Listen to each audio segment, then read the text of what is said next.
So let's talk a little bit about investments.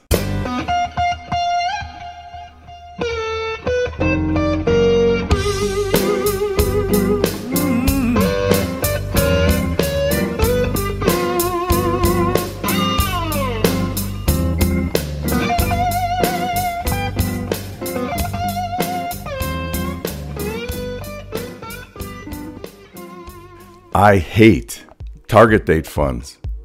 So why do I hate them so much? Let me give you 4 reasons and then we'll talk about each one. Number 1, they underperform the S&P 500 with most of the risk of the S&P 500. Number 2, what might be right for somebody else who's going to retire in, say, 10 years with you might not be right for you. Besides, do you really know what's happening to your money in those target date funds? The companies managing those target date funds have decided what's good for you and everybody else who's in them. And the worst part, these companies are using investment techniques that I have shown many times in my previous videos don't work. They're using over-diversified portfolios that give you no more return for taking more risk. And in this case, taking more risk means going out further in time to your retirement. So a fund that has a 2020 retirement date should, in theory, be more conservative than a fund that, say, has a 2045 retirement date, pretty far off in the future. 3, you'll love this one. Retirement isn't a one and done event. You don't treat all your money as if you're going to need it in the very first year after you retire. That's just plain stupid. And 4, you'll like this one the best. You can run circles around these target date funds by managing the money yourself very easily.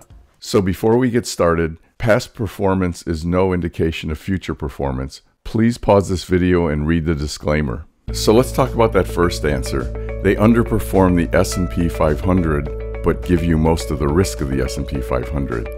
So as you can see from this chart of the various Vanguard target date funds, they're not all on here, but there's a pretty good representation on here. If I put them all on, they start ganging up on each other at the later dates like 2045, 2040, 2050. They'll kind of pile on each other and you can't really see the difference. So I put a bunch of them up here. But as you can see from this chart, they all, even the most aggressive ones, pretty severely underperform the S&P 500, but you're getting a pretty good chunk of the risk or the drawdown of the S&P 500. That doesn't make any sense. So this begs the question, why am I picking on Vanguard today? Why did I decide to use Vanguard target date funds for this video? If you look at this chart, you'll see something that says SP 500 TR with a funny little caret before it. That's the S&P 500 Total Return Index. It's the S&P 500 with all of the dividends folded in. And you can see on this chart, SPY, which we've used in many of my videos, as an ETF to use as a surrogate for the S&P 500 Total Return, performs almost as well as the index itself. If you look at this next chart, you'll see the S&P 500 Total Return Index is totally covered up by the Vanguard VFIAX mutual fund. That's their mutual fund that mimics the S&P 500. Very good. Awesome. Even better than SPY. This is a great fund and you should own it if you have it in your mutual fund offerings from your 401k. You'll see below this a bunch of other mutual funds that also purport to mimic the S&P 500. And by the way, I did this graph because I was planning to do a video on S&P 500 index funds to see how good they were. And as you can see, Vanguard's very good right at the top. And there are a bunch here that are just terrible. But we're not here to talk about S&P 500 index funds. We're here to talk about target date funds. So let's talk about reason number 2. There's no customization to your specific needs. Just because you're going to retire in 10 or 20 years doesn't mean you want the same allocation everybody else has who's going to retire then. And there's also no transparency. You don't understand what they're doing in there. And let me tell you, the results aren't very good. Let's look at 3 of the Vanguard target date mutual funds. And you'll see as we go out in time here, remember the earlier funds, the ones that are closer to today, should be less risky, and the ones further away in time should be more risky. So as we go from the year 2020 to the year 2025, to the year 2030, in other words, increasing risk, what's happening here? We're not getting any more return. Does this look familiar, by the way? Over-diversified portfolios have been shown to act this way, and this is not good for you. You're getting no more return for taking more risk. What are you getting? You're getting more drawdown, more loss. Oh, isn't that great?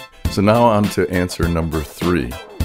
Retirement's not a one-and-done event. Come on, you're a smart person. You can figure this out. I don't need to show you any graphs for this to make sense to you. When you retire, the day you retire, yeah, you're going to need some of that money in the next year, in the next 2 years, 3 years, and so on. But do you really want to put it all in one fund that is going to manage it for you for the rest of your life? I would think you would want a little more control than that. So look, take the money you're going to need in the next year or 2, maybe up to 5 years, whatever you're comfortable with, put it in a very conservative allocation, and I'll show you how to do this later. And then take the rest of it and be more aggressive with it, but within your comfort zone, okay? So don't let somebody else tell you how to manage your money. You don't need this. Okay, and now finally, answer number 4. You can do this yourself and run circles around these Vanguard target date funds. So I'm going to show you two different ways you can do this. One is using ETFs, and I'm not using the Vanguard ETFs here, but you could certainly use the Vanguard ETFs to do this.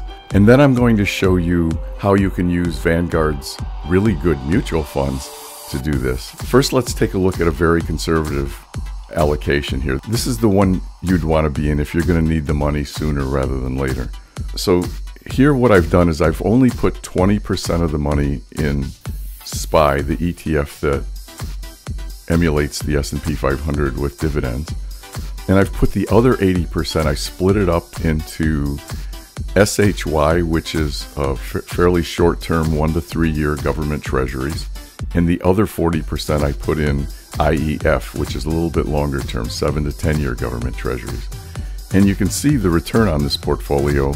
You're getting 72% of the return of the S&P 500, but you're only getting 14% of the drawdown. That's pretty good. And by the way, it's a whole lot better than the Vanguard VTINX income fund, which is the one that they expect you to be in once you're retired.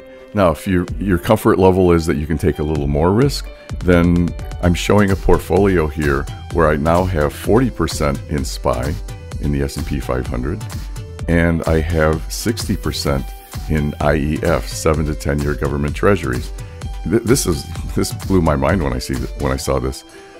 You're getting 100% of the performance of the S&P 500, but only 35% of the drawdown. This is a really good trade-off. And you can see you're blowing away VTINX, the income fund. And in fact, you're blowing away all of the Vanguard target date funds. Next, let's look at something that's a little more aggressive, where we put 60% in SPY and 40% in IEF. And here you can see again, you're blowing away all of the Vanguard target date funds. You're getting better performance in the S&P, but only about 60% of the maximum loss or maximum drawdown. Now let's look at the same allocations using Vanguard mutual funds. First, again, we're going to put 20% in the Vanguard mutual fund VFIAX, and this is their mutual fund that does a great job of emulating the S&P 500 with dividends. We're going to put the other 80% in VFITX, which is their intermediate government treasury fund. And as you can see, this is giving you very good performance, 78%, so almost 80% of the S&P 500 return, but only 15% of the drawdown. And by the way, if I'm going too fast for you, please pause the video, go back. You can pause the video, look at the graphs, look at the numbers on them, and study them in more detail, so you don't have to get all this in real time. So now let's go on to a little bit more aggressive portfolio where I put 40% in the Vanguard S&P 500 mutual fund, and I put 60% in their intermediate government treasury fund. And now we're getting 90% of the performance of the S&P 500, but only 36% of the maximum drawdown. So now I'm going to take a little bit more of an aggressive approach as we become more aggressive in our allocations here. So this particular allocation has 60% of your money in the Vanguard S&P 500 fund, but I've made the fixed income portion a little bit more aggressive as well. So now instead of using the intermediate government treasury fund, I've decided to use the long-term government treasury fund. And hey, look, if you're not comfortable with this, if you're not comfortable taking a little more risk on the fixed income side, use the intermediate term fund, and performance will be a little bit less than what I've shown here, but still very good. So when we do this, when we put 40% in the Vanguard Long-Term Government Treasury Fund, VUSTX, you see the portfolio has quite a bit better performance than the S&P 500, but only 57% of the maximum drawdown. I really don't like target date funds. If you enjoyed watching this video and feel you got something useful out of it, please subscribe below, leave a comment, and thank you for watching today. That's all for now. Don't get worried. Hey, who's that waiting there? Who's that down the street? Yeah, look. That's her.